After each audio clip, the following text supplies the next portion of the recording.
Two little girls crouched beneath a sagging awning behind a rusted warehouse, rain punching holes in the night.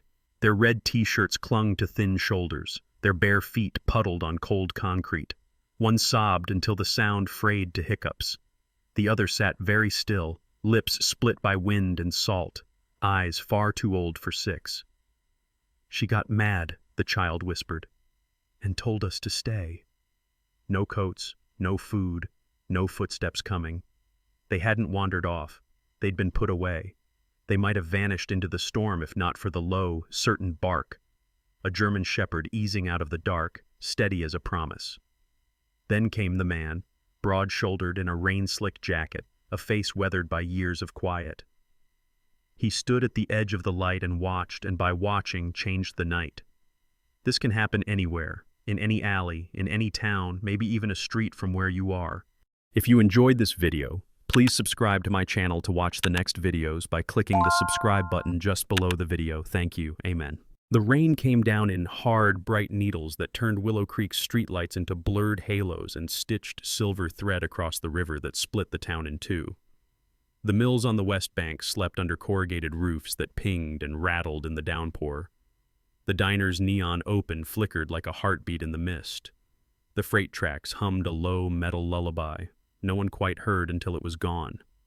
On the edge of Maine, past the shuttered feed store and the abandoned warehouse with its rust-bloomed loading doors, the storm pressed the town flat, as if a giant palm meant to smooth out every secret it hid.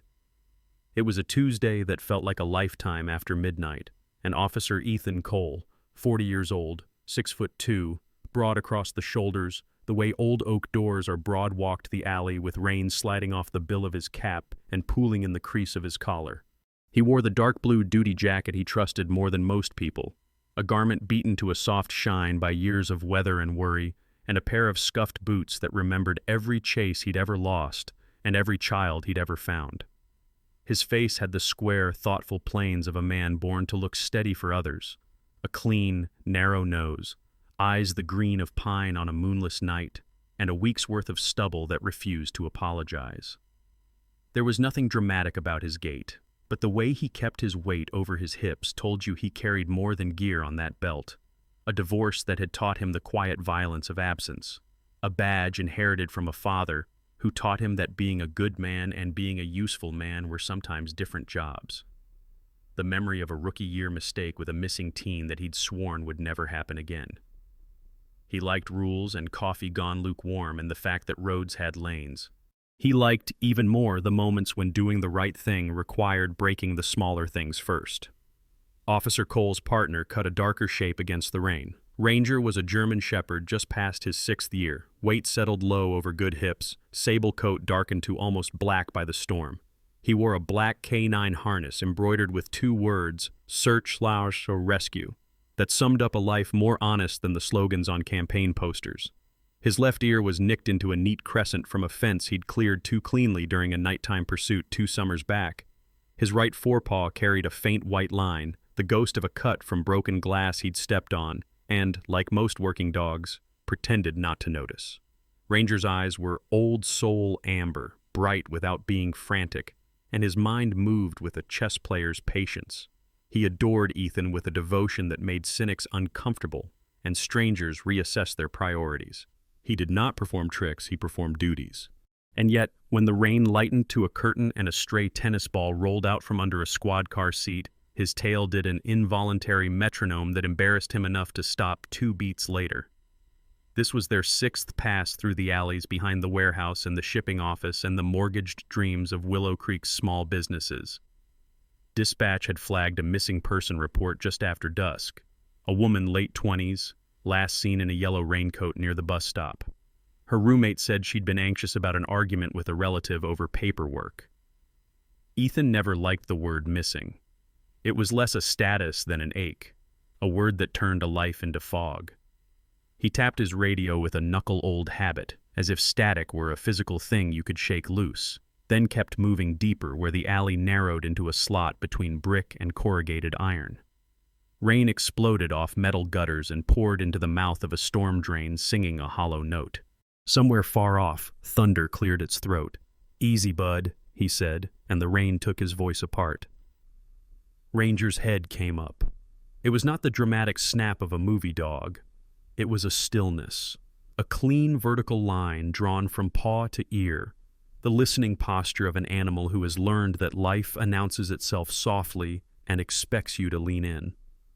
The shepherd's nostrils fluttered, sampling wind that smelled of wet cardboard, inch-thick motor oil, a hint of bleach leached from a leaking bottle, and there, something else, a sugar-sour scent of human fear that children wear like a second shirt. Ranger pulled once, low and insistent, and Ethan let slack into the lead without thinking, the way a river lets a boat find the channel. "What do you have?" Ethan asked, and Ranger answered by lowering his head and towing them toward the warehouse's loading bay. A chain-link gate stood half open, complaining in its hinges.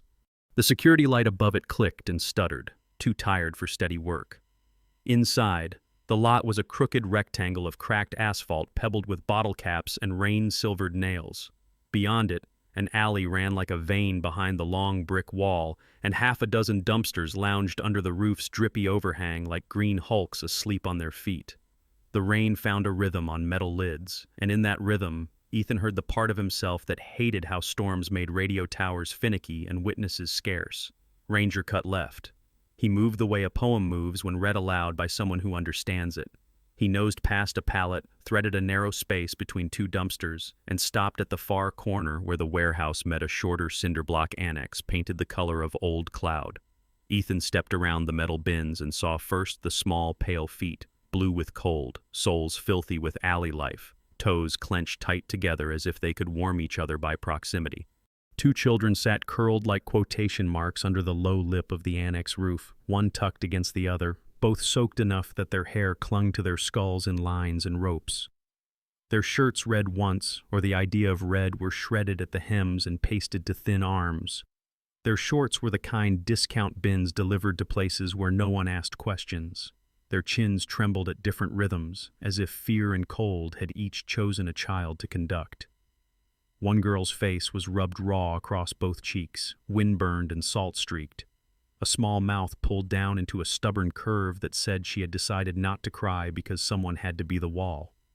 The other's lashes were heavy with water and tears and something like exhaustion that should not fit inside a 6-year-old. Ethan stopped a beat too long, the calm he practiced every day punctured by a flash of anger at the world's casual cruelty. He had seen colder nights and worse scenes, but never got used to how small people looked when they gave up being loud. Ranger, already down on his belly, inched forward until his muzzle was even with a pair of small knuckles and exhaled softly so the warm breath ran across fingers and into skin. The girl with the steady eyes watched the dog with something that looked like suspicion, trying to remember what hope felt like. The other girl hiccuped once and then went quiet, her head lolling against her sister's shoulder. Ethan eased down to a knee, felt the pavement's chill through his pants, and took off his jacket in one smooth pull that dragged rain across his neck and sent a cold shiver marching down his spine. "Hey there," he said, pitching his voice to a timbre he typically reserved for skittish witnesses and kids with pocket knives. "I'm Ethan, this is Ranger, we're here to help." The steady-eyed girl's lips were cracked into thin white lines.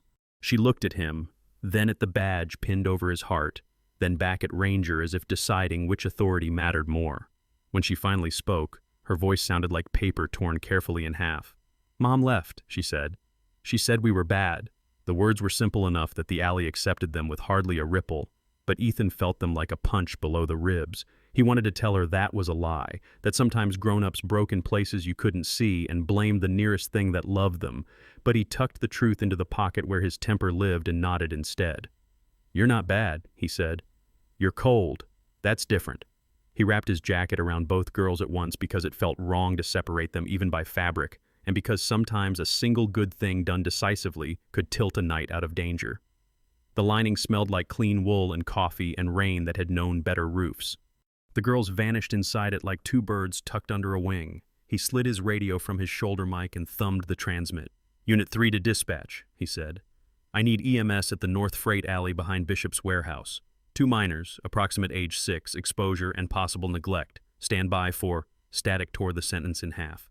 He turned his shoulder into the rain, hit the transmit again, and got the same wash of white noise that always sounded to him like an ocean trying to tell you something urgent from a mile away. Of course, he muttered, because humor dry and thin was the only tool he had left that didn't rust. He tried the car repeater. No luck.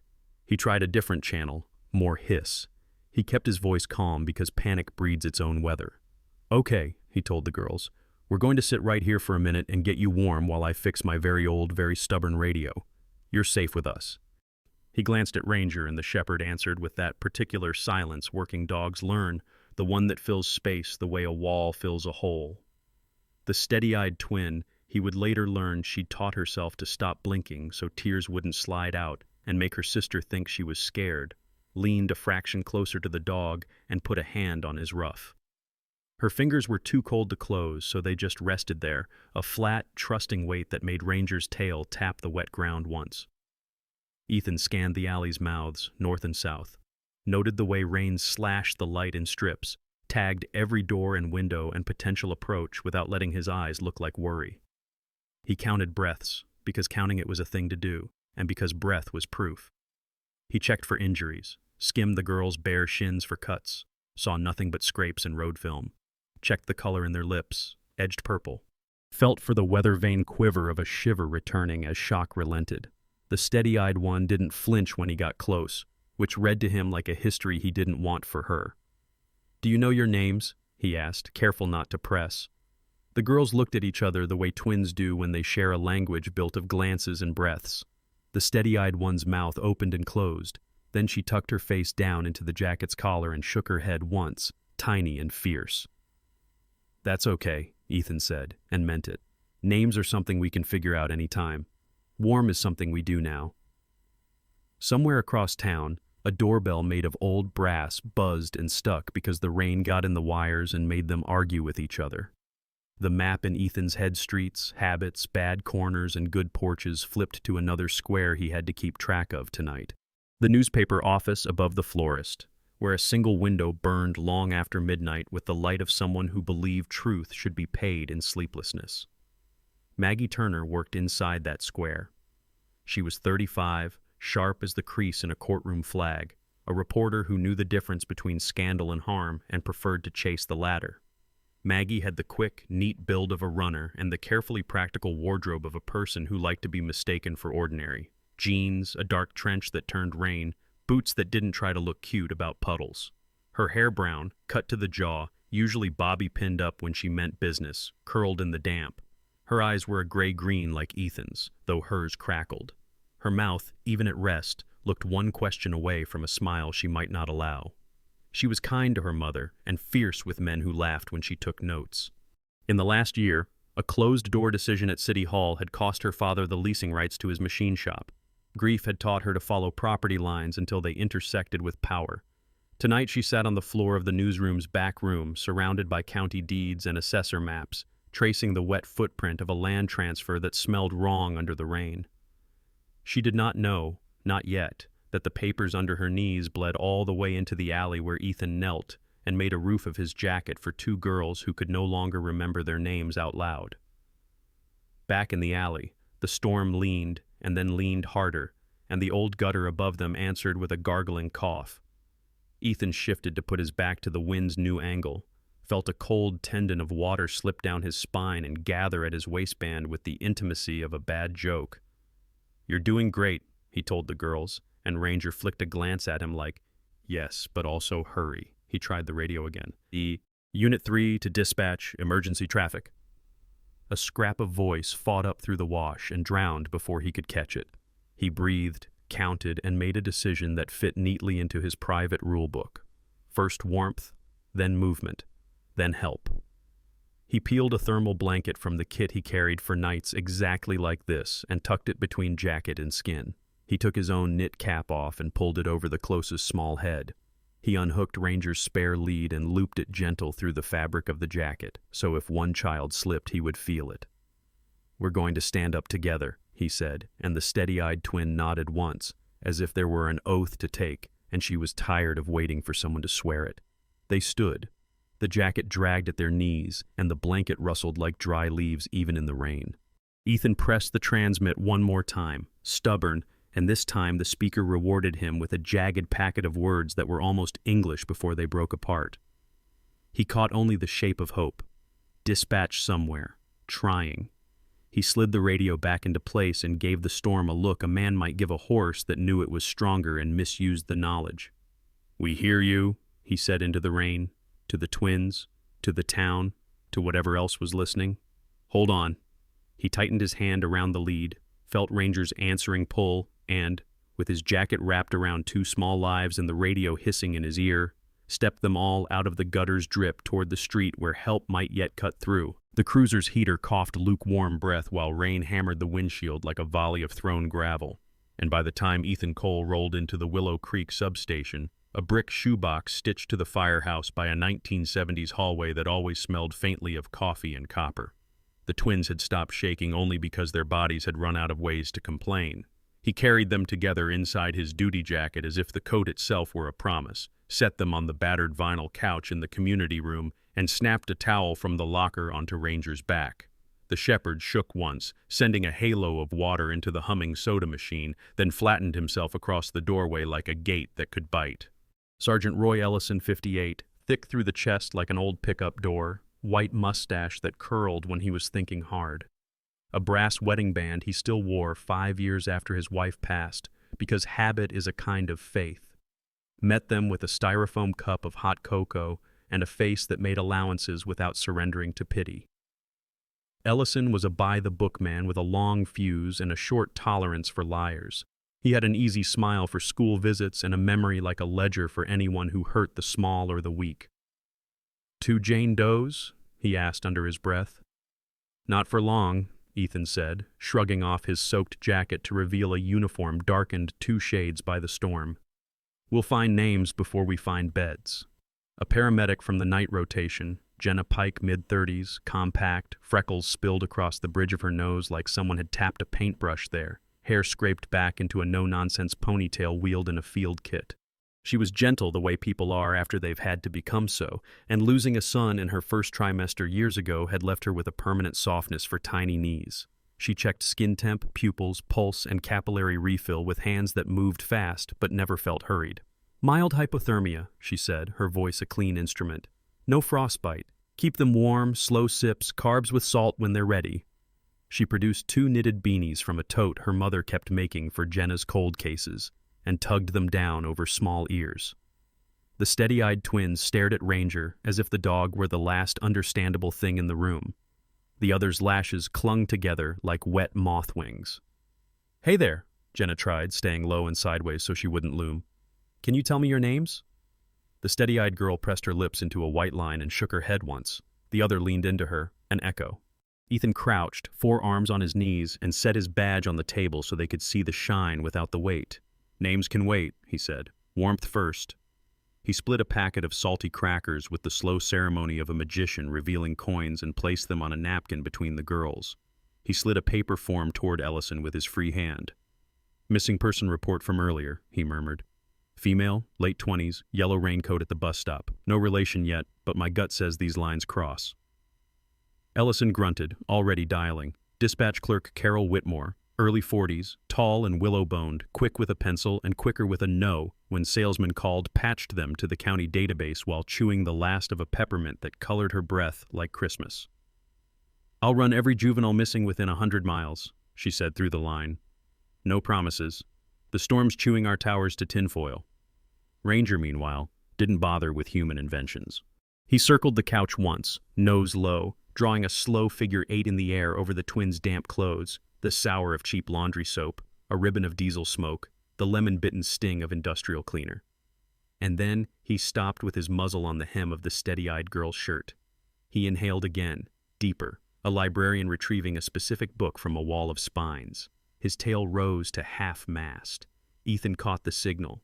Something distinct, something the dog had filed away from 100 scenes warehouse bleach, yes, but underneath it a resinous, piney sweetness you only got out by the old canning plant where pallets of cedar shims were stacked under torn tarps. He said nothing aloud, but a pin went in his mental map.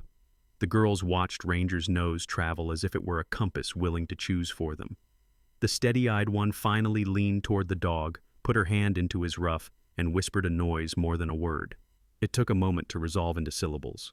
"Lila," Ethan repeated quietly, trying the name on the air so it would feel safe.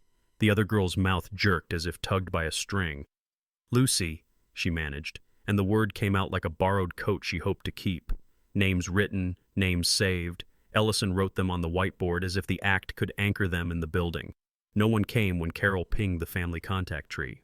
Foster hits were stale. School enrollment records showed nothing under Lila Lucy within the district. A statewide scrape coughed up a possible pair in another county under different last names, but the ages were wrong by 2 years. It's like someone meant for them to be administrative fog, Carol muttered, and then apologized for editorializing. Ethan made Lila and Lucy a nest from 2 station blankets that smelled faintly of dust and old courage, brewed a broth in the break room microwave that turned chicken into comfort, and let his voice be the weather inside the room. He learned that Lila watched doors, Lucy watched hands. He learned they both flinched at the squeal of wet sneakers on linoleum, but not at thunder. He learned that the sentence "Mom left" had corners you could cut yourself on if you weren't careful. When the worst of the shivers had ebbed and Lucy's color grew from gray to pink at the rims of her ears, Ethan stepped into the hall where a bulletin board sagged with bake sale flyers and neighbors' watch announcements, and he dialed a number he avoided on principle. Child Protective Services after-hours line. Shelby Crane answered 40, long and raw-boned with a neat braid that reached the middle of her back. A face you might call handsome before you called it pretty, reading glasses perched on her head like a silver tiara she forgot she was wearing. She had the tone of someone who had educated more exhausted cops than she'd offended. Pragmatism clung to her like rain to a windbreaker. "Shelby," Ethan said. "It's Cole. I've got 2 6-year-olds, sisters, found in the alley behind Bishop's. Hypothermia light, no obvious trauma. Names Lila and Lucy, no immediate guardian on the wire." There was a pause that sounded like a woman rearranging 2 piles on a desk, rules in one, reality in the other. "You want me to start the placement clock," she said. "I want you to give me the longest legal runway before that clock starts," Ethan answered. "Let me find their mother before the system swallows them by reflex." Shelby sighed, but it wasn't the hard kind. She'd been a foster kid herself in a county 2 over, and one saint of a bus driver had been the thin line between her and a different life. "You've got me for 12 hours, she said. "Document vitals, keep them with you. If you move them, text me the address. If they spike a fever or you get spooked about the door, you call first, apologize later. Deal." "And Ethan?" "Yeah? Don't give them promises you can't cash." "I won't," he lied only a little because hope is a currency cops spend even when the bank account disagrees. Across town, Maggie Turner slid into the county recorder's office ahead of closing with her trench coat shedding water in polite beads and her tote bag clacking with the sound of 3 legal pads and 1 old camera. The recorder, Beatrice Long 60, severe in a navy cardigan that announced, "Don't you dare crease me," hair in a silver twist, voice shaped by a lifetime of telling men to wait their turn, eyed the clock, and then eyed Maggie's press badge. Maggie led with charm because charm wastes less time than argument. "Quick lookup," she said, and when Beatrice did not laugh, she added the magic word, "Please." Parcel maps came out like a magician's scarves, north of river lots with very old deeds, the quarry that had been promised a park for 10 years and never received one, the thin thread of Cricket Hollow Road where the county line wobbled. Maggie's finger landed on a rectangle that looked harmless. "This one," she said. "Originally municipal, transferred last year to Hale River Holdings, recently sold again." Beatrice adjusted her readers. "Buyer of record, Elaine Foster," she read, mouth pursing over the name. "Cash sale, notarized by Calvin Ride." "Ride's commission expired 2 years ago," Maggie said, not even checking her notes. She'd interviewed him once in a coffee shop and watched his left eyelid twitch every time she said the word affidavit. Beatrice arched one severe eyebrow. Then either he resurrected his stamp or someone faked a very ugly line. Maggie photographed the deed, the transfer tax receipt, the notarial seal. She wrote down the parcel number in the P.O. box. She wrote down the date and found it matched the week an anonymous tip had told her. "If you want to find the rot, look where the county sells the same thing twice." On her way out, the night guard, Hank Purcell 65, tall because he always had been, stomach arriving a half-second before the rest of him, a gentleness around the eyes that made kids say high-tipped his cap and said, "Storm's tearing shingles off the south roof again." "Storms don't tear what's nailed down right," Maggie said, and Hank laughed once and then thought about it. Back at the station, Lila slept with her hand fisted in Ranger's harness handle like a passenger holding the strap of a city bus. Lucy dreamed with her mouth open and a small O that turned breath into a whistle. Ellison dozed in his chair the way old men do, upright with arms folded, his mustache tilted 10 degrees toward a snore. Ethan sat at the end of the couch with a spiral notebook and wrote, "Because writing is the way you tell the world you saw it and plan to see it again." Weather conditions, discovery site, clothing, initial statements, mom left. Sensory details, cleaner lemon, diesel, cedar. Canine alerts, hem of shirt, resin smell. He ran Lila and Lucy again against neighboring districts and got nothing but a ghost pair from 2 counties south that had been checked out and returned as not our girls. He printed a bolo with their first names and left the last name blank because forcing a wrong one into the blank space felt like trespass. He called the bus depot on a hunch. The night supervisor, Wallace Carter, early 50s, compact, a crossword puzzler's brain, voice like gravel in a paper bag, confirmed a woman in a yellow raincoat had argued with a driver at dusk about a transfer ticket and left without boarding. Smelled like bleach, he added, and Ethan's pen put 3 lines under the word. Ranger stood and padded to the door as if someone had tugged a string attached to his ribs. The dog nosed the air with that same measuring patience and looked at Ethan like a question.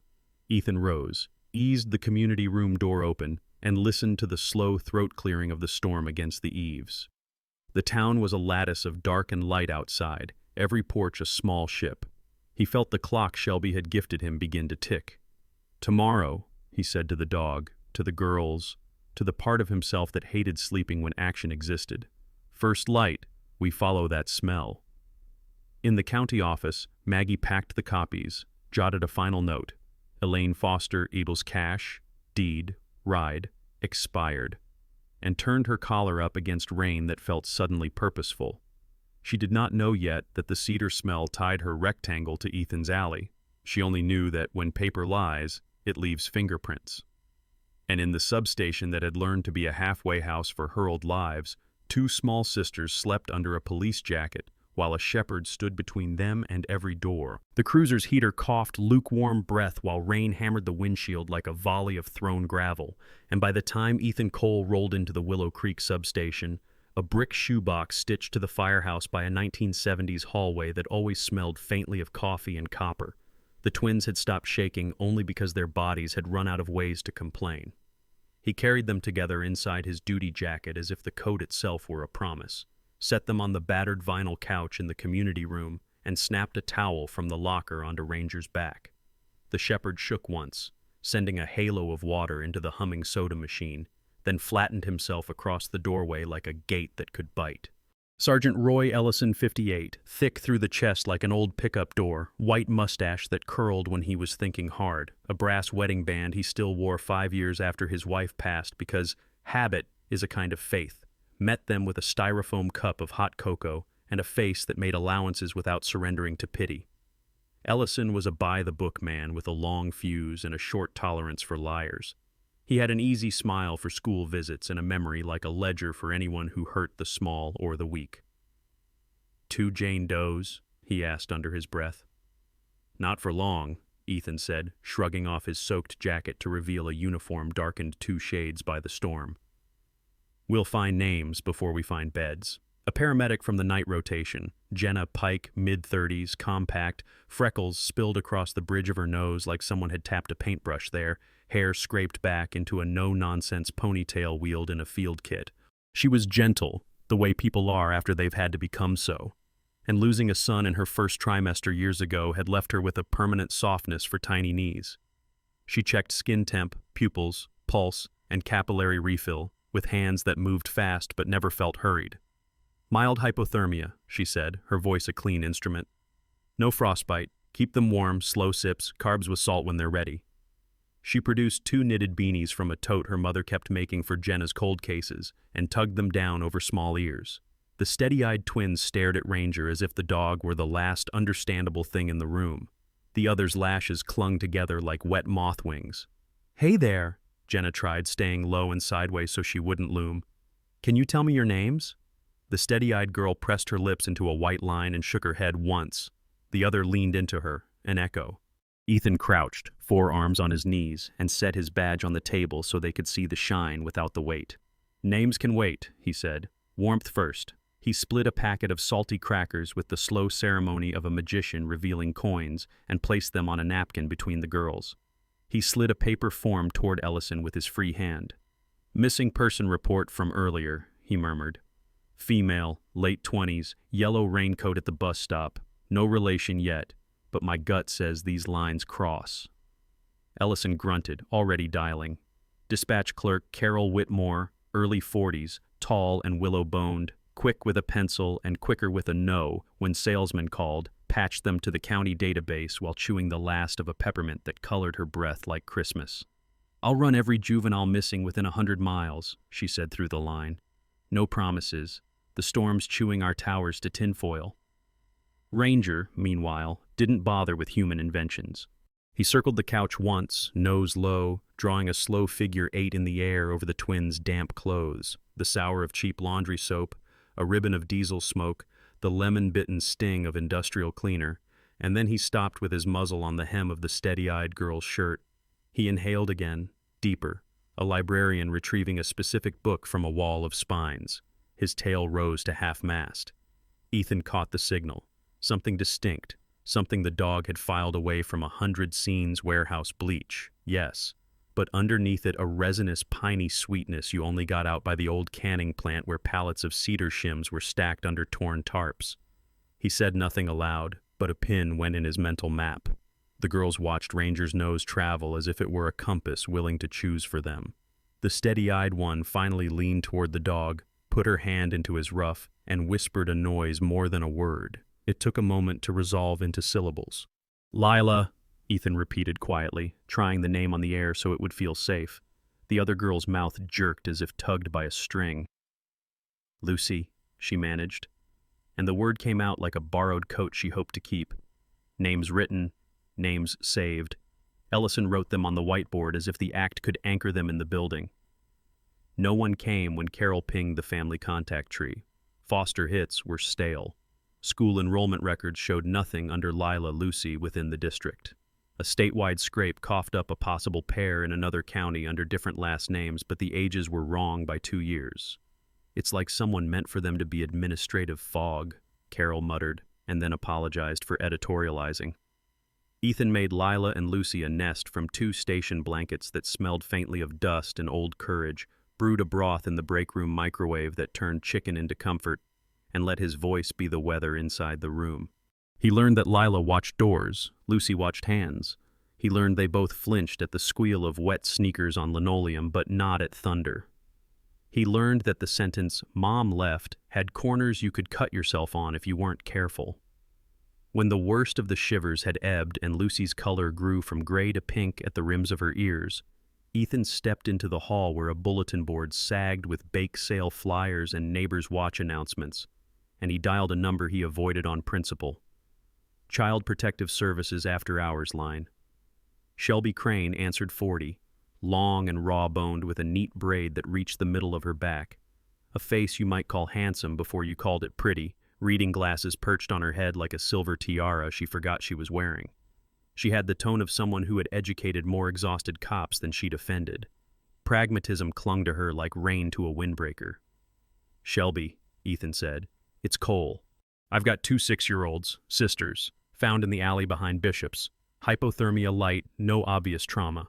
Names Lila and Lucy, no immediate guardian on the wire."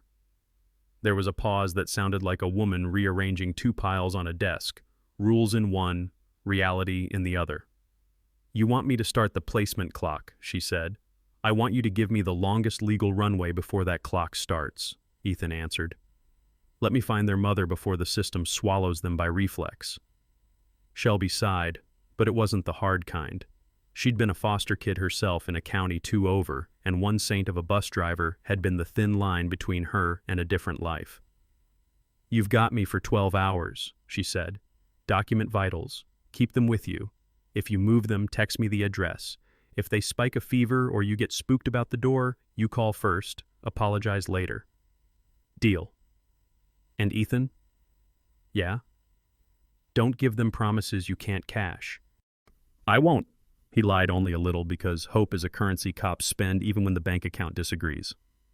Across town, Maggie Turner slid into the county recorder's office ahead of closing with her trench coat shedding water in polite beads and her tote bag clacking with the sound of 3 legal pads and 1 old camera. The recorder, Beatrice Long 60, severe in a navy cardigan that announced, "Don't you dare crease me," hair in a silver twist, voice shaped by a lifetime of telling men to wait their turn, eyed the clock, and then eyed Maggie's press badge. Maggie led with charm because charm wastes less time than argument. "Quick, look up," she said, and when Beatrice did not laugh, she added the magic word, "Please." Parcel maps came out like a magician's scarves, north of river lots with very old deeds, the quarry that had been promised a park for 10 years and never received one, the thin thread of Cricket Hollow Road where the county line wobbled. Maggie's finger landed on a rectangle that looked harmless. "This one," she said. "Originally municipal, transferred last year to Hale River Holdings, recently sold again." Beatrice adjusted her readers. "Buyer of record, Elaine Foster," she read, mouth pursing over the name. "Cash sale, notarized by Calvin Ride." "Ride's commission expired 2 years ago," Maggie said, not even checking her notes. She'd interviewed him once in a coffee shop and watched his left eyelid twitch every time she said the word affidavit. Beatrice arched one severe eyebrow. Then either he resurrected his stamp or someone faked a very ugly line. Maggie photographed the deed, the transfer tax receipt, the notarial seal. She wrote down the parcel number and the P.O. box. She wrote down the date and found it matched the week an anonymous tip had told her, "If you want to find the rot, look where the county sells the same thing twice." On her way out, the night guard, Hank Purcell, 65, tall because he always had been, stomach arriving a half-second before the rest of him, a gentleness around the eyes that made kids say high-tipped his cap and said, "Storm's tearing shingles off the south roof again." "Storms don't tear what's nailed down right," Maggie said, and Hank laughed once and then thought about it. Back at the station, Lila slept with her hand fisted in Ranger's harness handle like a passenger holding the strap of a city bus. Lucy dreamed with her mouth open and a small O that turned breath into a whistle. Ellison dozed in his chair the way old men do, upright with arms folded, his mustache tilted 10 degrees toward a snore. Ethan sat at the end of the couch with a spiral notebook and wrote, "Because writing is the way you tell the world you saw it and plan to see it again." Weather conditions, discovery site, clothing, initial statements, mom left, sensory details, cleaner lemon diesel, cedar, K9 alerts, hem of shirt, resin smell. He ran Lila and Lucy again against neighboring districts and got nothing but a ghost pair from 2 counties south that had been checked out and returned as "not our girls." He printed a bolo with their first names and left the last name blank because forcing a wrong one into the blank space felt like trespass. He called the bus depot on a hunch. The night supervisor, Wallace Carter, early 50s, compact, a crossword puzzler's brain, voice like gravel in a paper bag, confirmed a woman in a yellow raincoat had argued with a driver at dusk about a transfer ticket and left without boarding. "Smelled like bleach," he added, and Ethan's pen put 3 lines under the word. Ranger stood and padded to the door as if someone had tugged a string attached to his ribs. The dog nosed the air with that same measuring patience and looked at Ethan like a question. Ethan rose, eased the community room door open, and listened to the slow throat clearing of the storm against the eaves. The town was a lattice of dark and light outside, every porch a small ship. He felt the clock Shelby had gifted him begin to tick. "Tomorrow," he said to the dog, to the girls, to the part of himself that hated sleeping when action existed. "First light, we follow that smell." In the county office, Maggie packed the copies, jotted a final note, Elaine Foster Eels cash lush deed, ride, expired, and turned her collar up against rain that felt suddenly purposeful. She did not know yet that the cedar smell tied her rectangle to Ethan's alley. She only knew that when paper lies, it leaves fingerprints. And in the substation that had learned to be a halfway house for hurled lives, 2 small sisters slept under a police jacket, while a shepherd stood between them and every door. By late afternoon, the sky went the color of unspooled lead and then darker still, a lid dropping over Willow Creek until the town felt like a jar someone had put away for winter. The river, fat from yesterday's tantrum, climbed the banks and licked at the cottonwoods. Sirens tested their throats twice and then fell silent as the county reversed into emergency mode. Power blinked. Phones hiccuped and sulked. The highway shimmered with sheets of water that erased lane lines and then the lanes themselves. Ethan Cole got 2 texts out before the cell network drowned one to Shelby Crane, moving the girls to my place West Briar, will document, storms cutting us off, and one to Maggie Turner, keep your head down, paper trails getting teeth. After that, the bars went gray and stayed that way. He ferried Lila and Lucy in through his kitchen because the front steps were a waterfall. His house was a single-story rectangle wrapped in cedar clapboard the color of old honey, a place that smelled like coffee grounds and saddle soap and the good dog who slept under the windowsill. He set battery lanterns on the counter so the room glowed like a ship's galley. He rolled out 2 sleeping pallets in the den in front of the wood stove. He hung their small wet shirts over chairbacks as if they were flags for a country that deserved better weather. Ranger shook himself in the mudroom and then took up his post as if he'd been sworn in by thunder, the black of his harness dulled by a spray of rain that turned his fur into ink. On the stove, a pan of milk steamed and tried to become cocoa. On the table lay Ethan's spiral notebook, a pen, and an old photo in a frame he rarely looked at too long. A younger man, with a woman who smiled with her whole mouth and none of her expectations. Lila ghosted the perimeter of the room, hand skimming walls and door frames like a cartographer making sure the borders held. Lucy fixed on the wood stove with the stunned attention of someone memorizing warmth in case she had to conjure it later.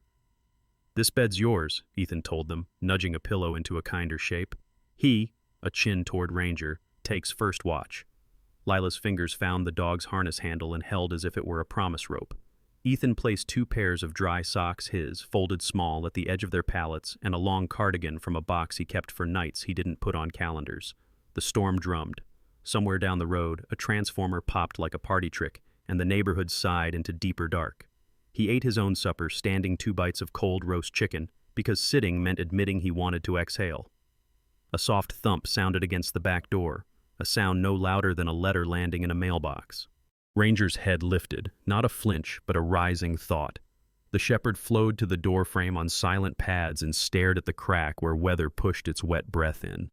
His ears went to that clean vertical attention Ethan trusted more than most men's oaths, and then the dog barked once, a short, precise word that meant, "not wind." Ethan was moving even as the bark faded. He slid the lock back with the side of his thumb, shifted his weight so his body blocked the girl's line of sight, and cracked the door against a world that had decided to be water tonight. The backyard was a dim theater, the line of the old maple bent like a penitent, the chain-link fence bowed by creeping flood, the shed's tin roof dimpled by rain into 1,000 small coins. In that gray-green wash, a shape broke free from shadow, a person in a dark rain shell pulled tight, hood cinched, legs kicking water off the patio stones. The figure glanced back. In the fraction of a second when lightning took a breath, Ethan saw a face that lived closer to famine than fashion. Cheeks caved toward bone, a jaw clamped to keep something in or out, eyes glassy and overbright as if some inner storm had singed the circuits. Elaine Foster looked thinner than the driver's license had suggested. Desperation chiseled into the hollows under her eyes. She pivoted as if to knock and then bolted instead. "Ranger," Ethan said, and the dog was already in motion, a dark arrow through a sheet of rain. Ethan snatched the flashlight from the hook and went after them, the cold punching his chest with a fistful of ice cubes. They crossed the yard in 3 strides, cleared the makeshift vegetable bed with 2, and hit the side gate together. Ethan shouldered it open and the storm took it from him, flinging it wide. Elaine vaulted the low stretch of chain link with the grace of someone who had learned long ago how to leave places behind. She stumbled on the far side, caught herself with hands that skidded in mud and came up with grass tattooed into her palms. Ranger checked at the fence, poised on the top rail without slicing his pads, and dropped to earth on the other side like a shadow learning gravity. "Elaine," Ethan called, voice flat to Carrie, "we need to talk." She looked over her shoulder, hood slipping to expose hair that had been yanked back so hard her forehead shone. Rain turned her into a sculpture half undone.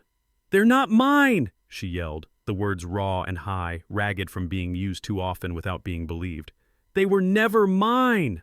The sentence struck Ethan in a place beneath language. He had heard versions of it in other alleys, other kitchens, other custody exchanges where love had gone feral. He wanted to tell her that making a claim didn't make a thing true, that guardianship papers weighed what they weighed, that leaving children under a roofline in a storm wrote its own affidavit.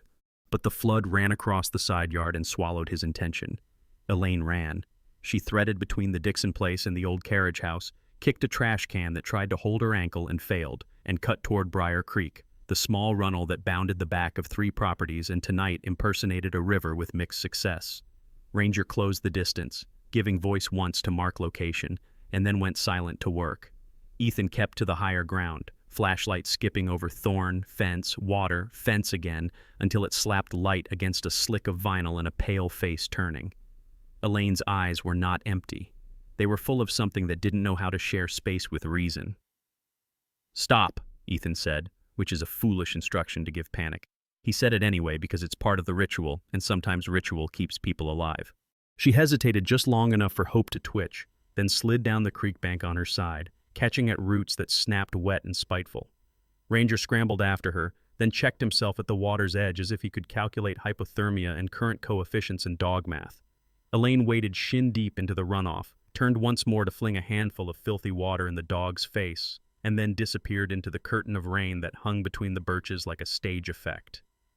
Ethan skidded to the lip, tested the draw of the current, decided the math favored the children asleep in his den over the chase, and hauled himself back up by a fistful of grass. "We've got her scent," he told Ranger, more to organize his own mind than to instruct the dog. "She doesn't have the night." On the front porch he stripped water, shook the flashlight, and reset his breath before he let himself back in. The den held the steady hush of sleeping girls and the quiet industry of a wood stove doing exactly what it promised.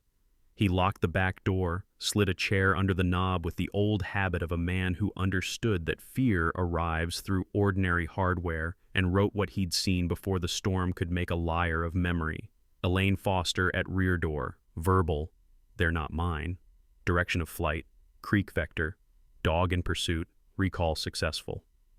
Lila stirred, frowning in sleep. Ranger nosed her wrist until the frown let go. In another part of Willow Creek, the second storm found Maggie Turner in the worst place a reporter can be, right where truth and attention intersect. After the motel meeting, she'd made 2 stops for copies, one at the gas station where the clerk with permanent eyeliner knew how to pretend every customer was the same, one at a friend's apartment where a scanner would take a clean bite of the letterhead, and then she doubled back to keep the pressure on Unit 6.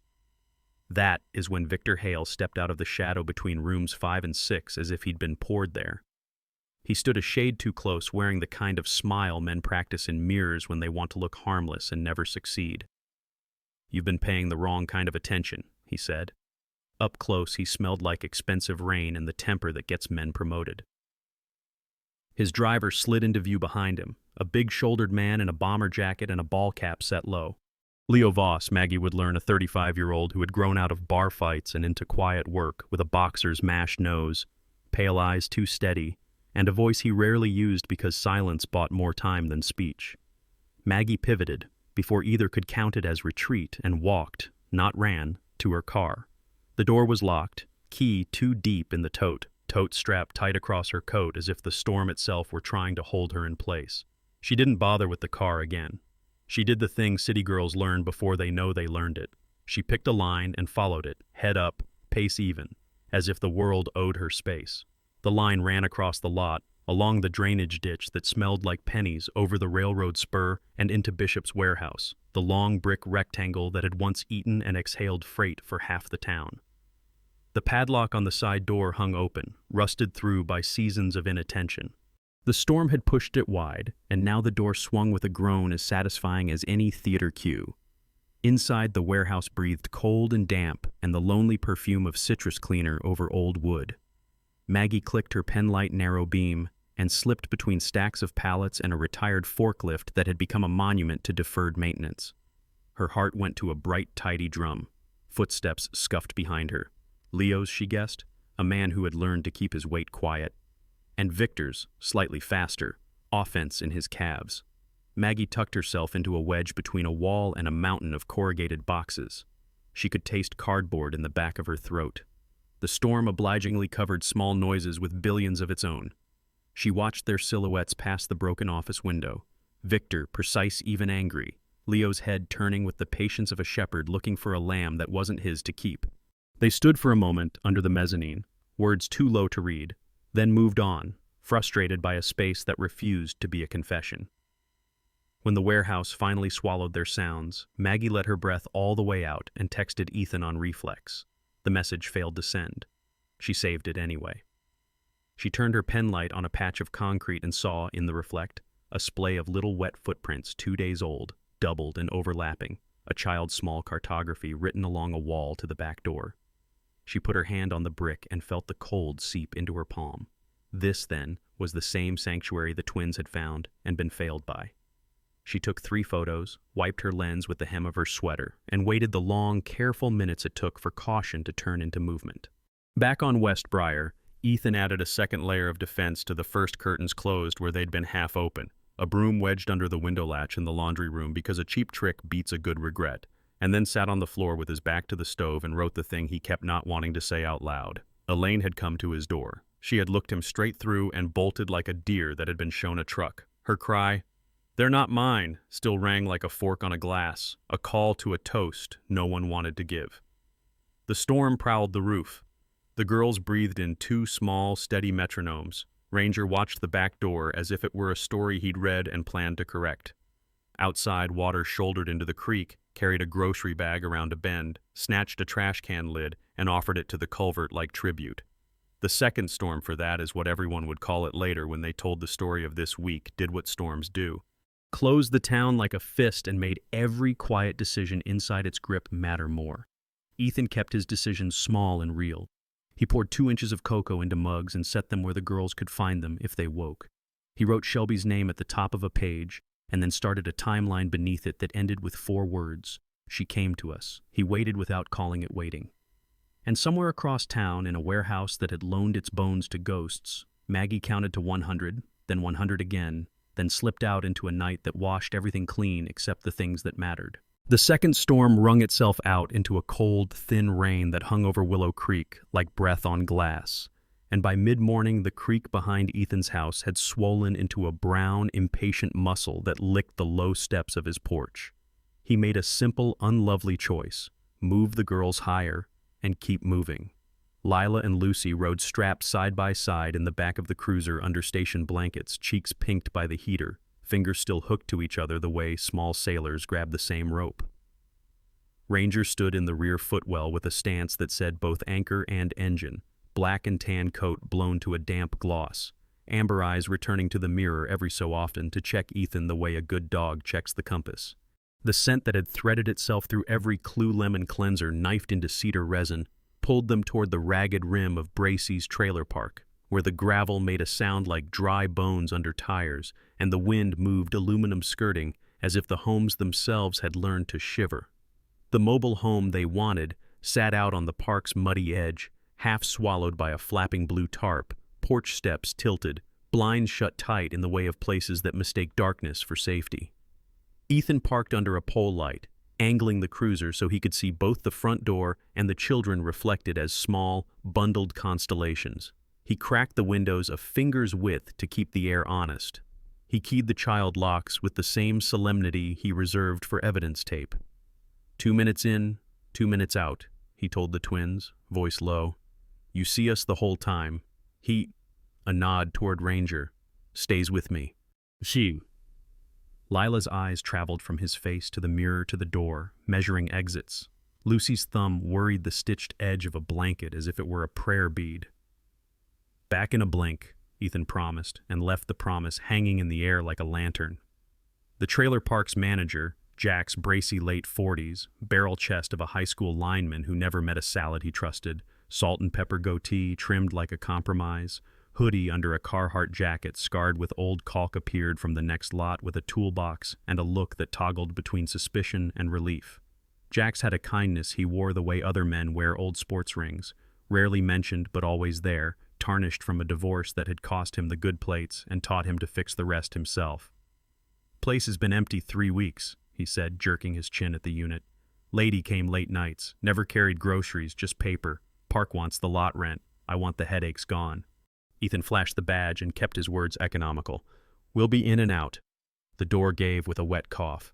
Inside smelled like damp drywall, old metal, and that now familiar ghost of citrus over something sweeter and raw. Ranger's head went down, his tail settling to Sirius, and he stitched the tiny living room with a tidy pattern that read like handwriting only he could read. The decor was the poverty of transience. A fold-out couch with a spring that had stabbed too many backs, a busted blind clipped with a binder clip, a milk crate turned bookshelf whose contents were 3 free clinic pamphlets, and 1 dog-eared paperback about a woman who solved crimes with recipe cards.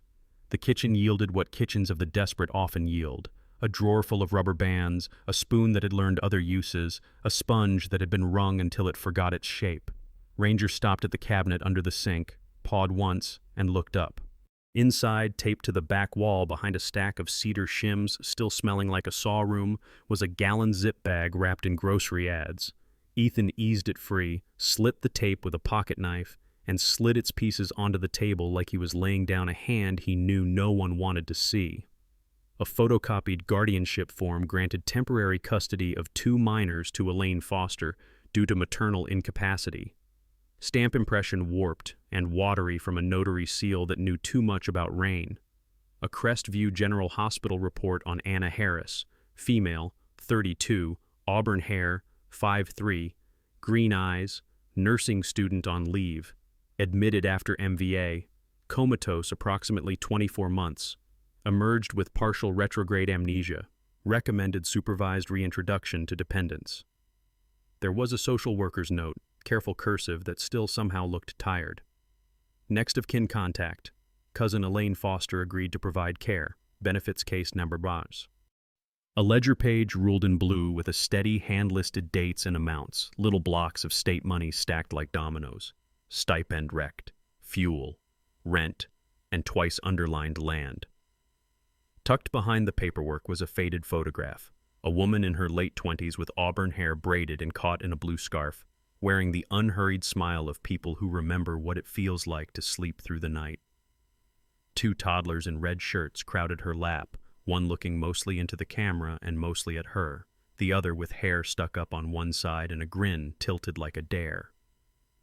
The photo wore the small scars of living in a wallet, a crease across one child's cheek, a thumb smudge on the mother's jaw, as if someone had rubbed her face to see if she would answer. Ethan stood a long breath over the picture and felt the old familiar sting you get when evidence decides to be human. "Anna," he said, testing the name like a bridgeboard. "Harris," Ranger agreed by thumping the floor twice with his tail. A soft footstep found the doorway. Maggie Turner had come up the porch in a rain-dark trench and the stubborn chin of someone who'd decided she was done asking for permission. The storm had framed her hair in messy angles around her jaw, and her tote was swollen with paper that had learned to be wet and still useful. She loved stories more than safety, which made her both unbearable and necessary. "I have it," she said, breath white. Victor Hale, 2 Pines Motor Court, Unit 6, shots of him with Elaine, folio open on letterhead from Hale River Holdings, deed copies with Calvin Ride's expired stamp. A second parcel threaded through a shell called Creeklight Ventures. Money moves from municipal to shell to Elaine, then back to Hale as consulting. It stinks like someone tried to wash the rot and the perfume came out cedar. Ethan laid the hospital report alongside her printouts, and the story braided itself with a clarity he hated. Elaine had stepped in when Anna lay sleeping and the state wanted to believe someone had a plan. The money had followed.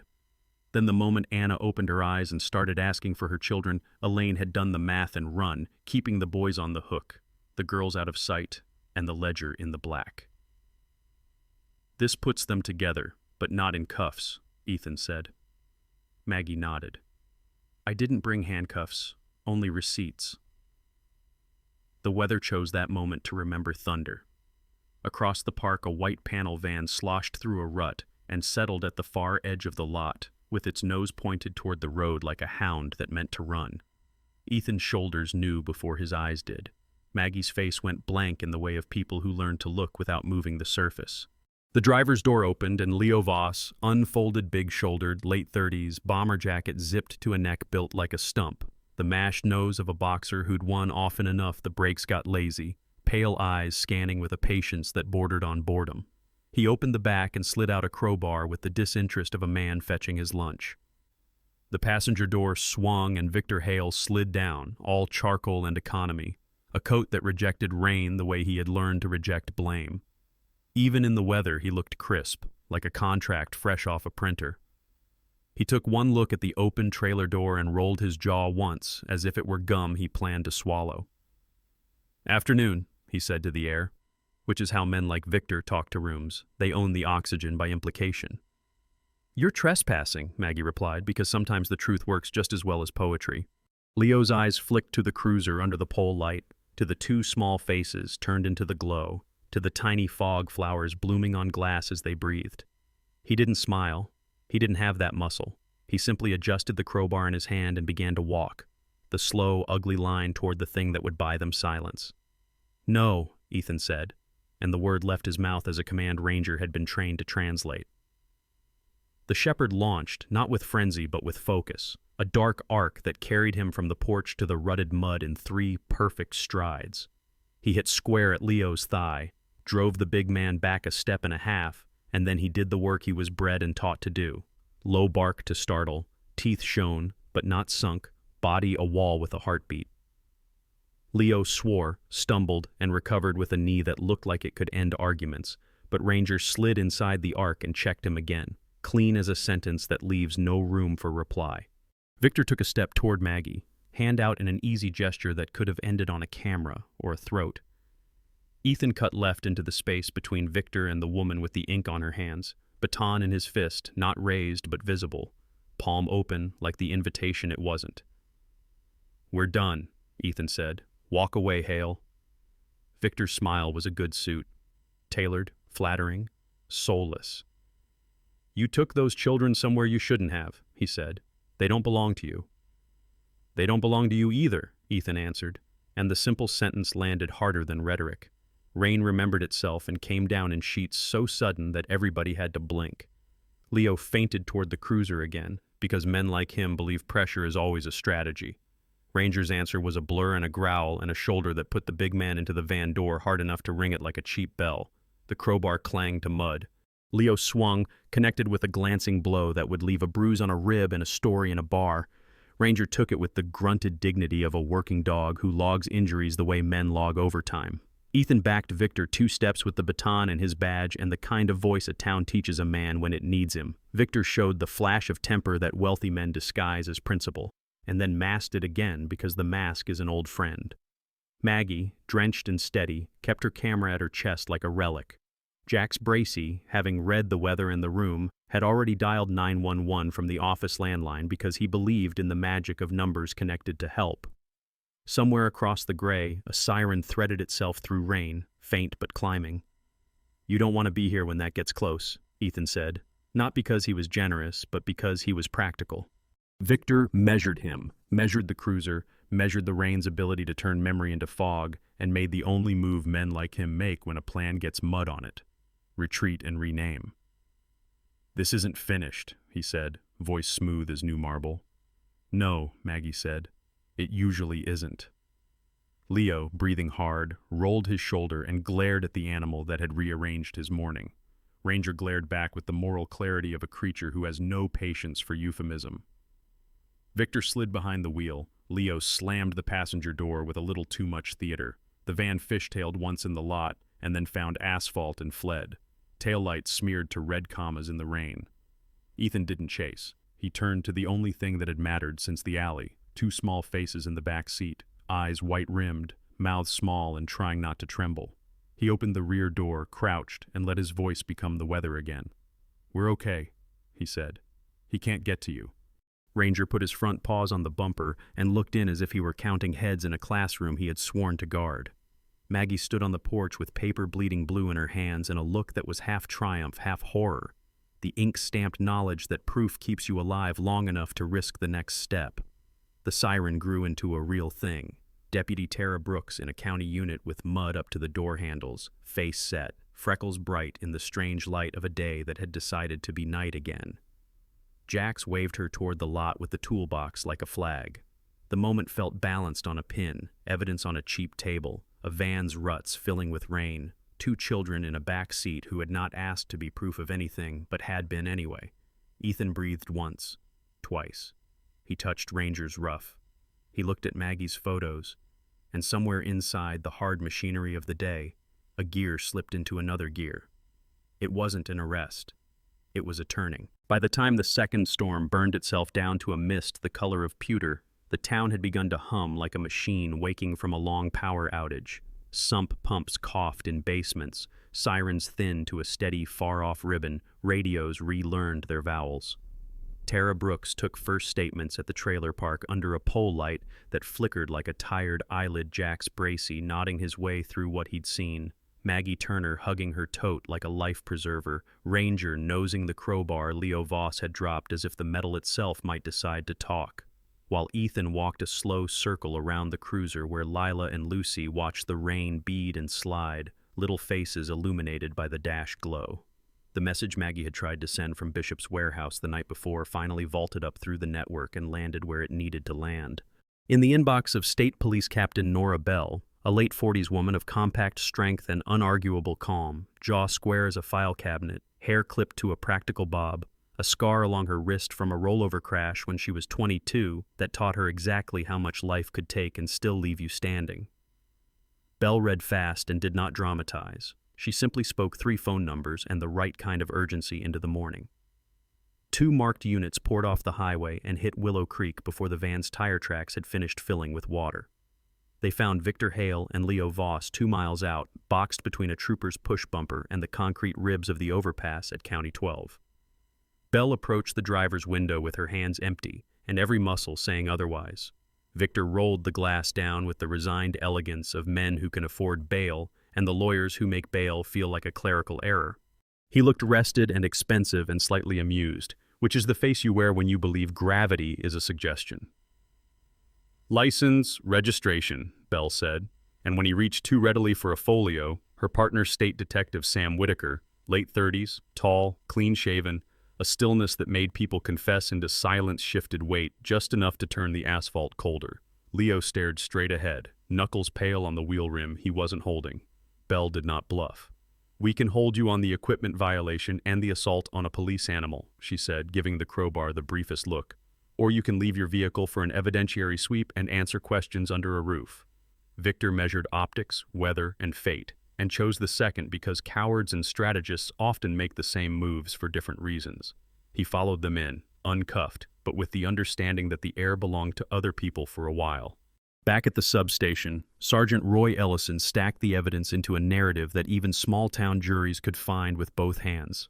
The bag under Grist Bridge, the forged guardianship with Calvin Ride's expired stamp, the hospital's note on Anna Harris, the money that left the county wearing a shell company's smile and returned wearing consulting like a fig leaf. Assistant District Attorney Olivia Pratt wired in from the courthouse, a 41-year-old with incisive cheekbones, a navy suit that fit like a decision, and the plain-spoken heat of someone raised by a kindergarten teacher who made every kid say sorry and mean it, read the scan Maggie had pushed, and issued a series of instructions that sounded like handholds on a cliff. Emergency seizure of Hale River Holdings local books pending review, an interview schedule with Victor that did not sound optional, and because pattern matters as much as proof, a warrant packet drafted for Elaine Foster's P.O. Box, trailer, and vehicle. A U.S. postal inspector named Gerald Pike, mid-50s, neat mustache, tie clip with a tiny eagle, the cheerful pedantry of a man who could quote zip code history for fun, met Captain Bell at the Willow Creek station, signed the paperwork with a flourish, and posted a quiet team at Box 77 with the patient hunger of fisherfolk. It did not take long. When the rain thinned to a lace you could almost see through, a woman in a thrift store windbreaker and a ball cap with a baseball team 3 cities away pulled into the post office lot and let the engine tick itself warm. Elaine Foster, 30-something, thinner than the license, cheekbones like knives, mouth compressed into that straight sorrow we confuse with strength, walked like someone braced for impact, left hand jammed into the pocket that held all the things she hadn't decided to throw away yet. She used the key without looking up, palmed the mail without sorting it, and turned into Captain Bell's quiet ma'am. For a breath, Elaine considered running, her weight tipped wrong, eyes sliding to the side doors of the lobby like mice finding cracks, and then Ranger's bark from Ethan's cruiser parked across the street pealed like a bell naming a church. She did not move. The cuffs were efficient and unmarred by relish. Bell said the words she had said 100 times with the exact steadiness justice deserves. And Elaine, who had been both cousin and thief, both caregiver and abandoner, sagged into a chair in interview B and stared at her own hands as if they belonged to an older, meaner woman who'd borrowed her bones. She said they were not mine once, and I did what I had to twice, and then she ran out of sentences that sounded like anyone's mother. Victor tried to turn his interview into a TED Talk, which is a thing wealthy men do when they can't find the profit margin on humility. Ada Pratt entered the room with a detective's tolerance for theater and a farmer's appetite for work. She played the 3-frame motel photos Maggie had taken onto a monitor, laid the grist bridge bag on the table like a folded flag, and watched the warmth recede from Victor's posture like tide draining out of a harbor. He asked for counsel and received it. Paperwork that had been waiting in a stack learned its target. A charge list took shape in the county's slow, lovely handwriting. False filings, misuse of public funds, conspiracy to defraud. Victor did not leave in cuffs. Men like him rarely do on day one. But his accounts froze under a judge's brisk pen. His folio stayed on the wrong side of a locked door, and the words, "pending indictment," hung above his haircut like something a mirror couldn't correct. Shelby Crane arrived with the storm still dripping off the sleeves of a rain shell that had seen 3 counties and more mistakes than she cared to recount. Her braid was damp, her gaze direct, and when she saw the twins, one wary and one tired, she turned into the kind of careful gravity that makes rooms feel safe. "We've got a visitor," she told them softly, and waved Ethan into the hall where a small woman stood as if bracing her ribs against an invisible wind. Anna Harris was 34 by the intake forms, but looked younger around the eyes and older around the mouth. 5'3", auburn hair pinned in a nurse's bun that had gone crooked in the weather, a cardigan buttoned wrong by one, hospital badge tucked into a pocket as if she'd meant to leave it at work and forgotten. Coma had taken 2 years from her and given back a person who measured light differently. Her green eyes were the exact color of false spring, hopeful and wary at once. She kept touching the inside of her left wrist as if there were a pulse she couldn't quite find. "Ms. Harris," Ethan said, and the name came out gentler than he expected. She nodded without looking up, and for a heartbeat, he saw the photograph from the trailer laid over the woman in front of him, the children smaller, the mother less haunted, the scarf bright as a promise, and then the image cleared and left this minute alive and exact. Shelby went in first, a human buffer, and the twins turned in the same motion as if hinged, 2 small compass needles finding north. Lucy stood because Lucy stood when she had to. Lila didn't stand because she had not mastered the physics of tears and balance at the same time. The room changed temperature and shape. Anna's mouth opened, closed, opened again. No sound came out, and then a tiny one did, a word that was a name that belonged to both girls at once. She dropped to her knees so fast it made the chair behind her bark against tile. There are reunions that are all noise, and there are reunions that go so quiet you can hear the valves on breath. This was the second kind. Lila came first, cautious, checking hands and eyes and voice. Lucy arrived like a small storm, arms full and face wet and unafraid of the distance between here and whatever was next. Ethan stood with his shoulder on the door jamb and let the feeling move through him without trying to name it. Ranger sat at his boot, head slightly cocked, ears at ease, amber eyes steady, tail beating a low patient rhythm like someone counting time for a choir. Maggie watched from the corner with her camera lowered and her throat working, for once in her career letting a moment exist without translation.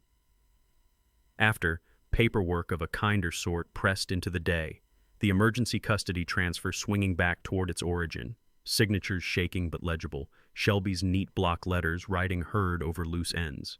Ada Pratt shook Ethan's hand once, businesslike, and told him she'd see him at an arraignment that would make him feel better than coffee and worse than whiskey. Captain Bell signed out with a nod that contained respect and warning in equal parts. Well done, not over.